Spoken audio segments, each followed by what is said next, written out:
Hello, I am now going to do a brief walkthrough of the downloader feature in Insight, which is available for all schools, and show you how you can access college and career planning data here as well. This is a different view than the dashboard.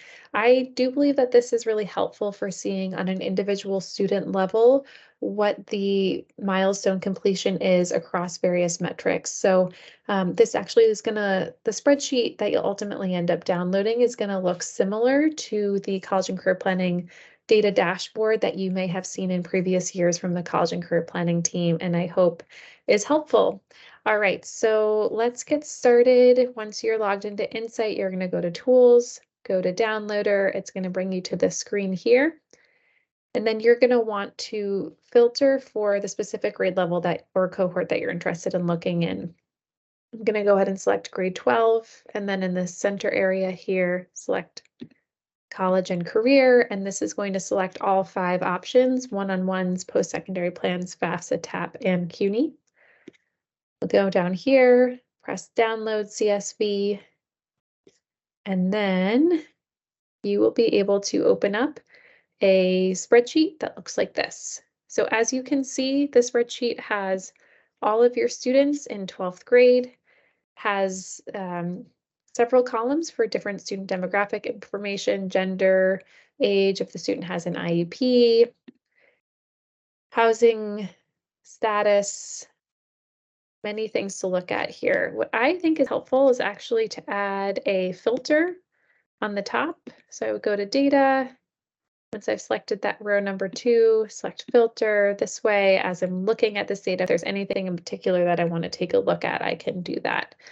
All right, so let's take a look at one specific student here. So I'm looking at the top, and I could see for this student, as I scroll over, the zeros in these different columns. So this would be one-on-one advising fall, one-on-one advising spring. The 0 is going to mean that they have not yet had that meeting. The 1 means that they did.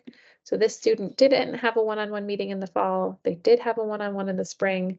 That most recent meeting here is from February 13th. I'm just going to expand these columns as we go because I do think it's helpful to know exactly what's in all these columns. Column W here is going to be if the student has a post-secondary plan. You can see that this student does not, but if there is another student here who does have one entered in STARS, and that's what their plan, how that would show up here. I'm going to continue scrolling over here. Column X is if there is a plan entered in STARS, the date that that plan was confirmed. And as we continue to move over here, column Y is going to be FAFSA application status, so that they have a 1, which means that student did submit FAFSA. TAP, that student also submitted FAFSA because they have a 1, and CUNY. All right, so there are several ways that you could use this spreadsheet, and I am going to walk through one way. So if I'm interested in potentially seeing which of my students have not yet had a spring one-on-one advising session, I could go over here to column U and I could add a filter here. Okay, so I can see that any student who has a blank has not yet had that one-on-one advising session. So I could add a filter here, and then I'll be able to easily identify who these students are that still need to have that one-on-one meeting. I could also scroll over and see some other information about them. Okay, so of those 5 students, 4 of them have not done the FAFSA. All 5 students have not done the TAP. And it looks like 2 of the 5 students have submitted a CUNY application.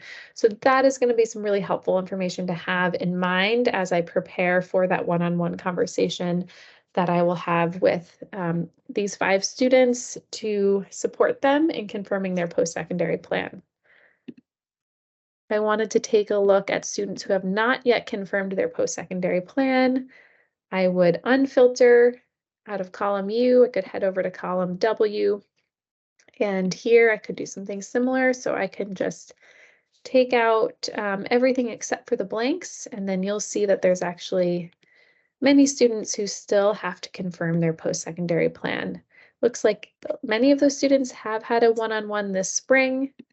It might It's probably going to be important to set up another one-on-one, even though they've had a one-on-one conference. That one-on-one did happen in February. A lot has happened since then, and you can coordinate with other staff in your school to figure out the best approach for scheduling these one-on-one conferences. But the goal really is that all students have a confirmed post-secondary plan before they graduate, and so this would be an easy way to identify which of those students still need to confirm their post-secondary plan.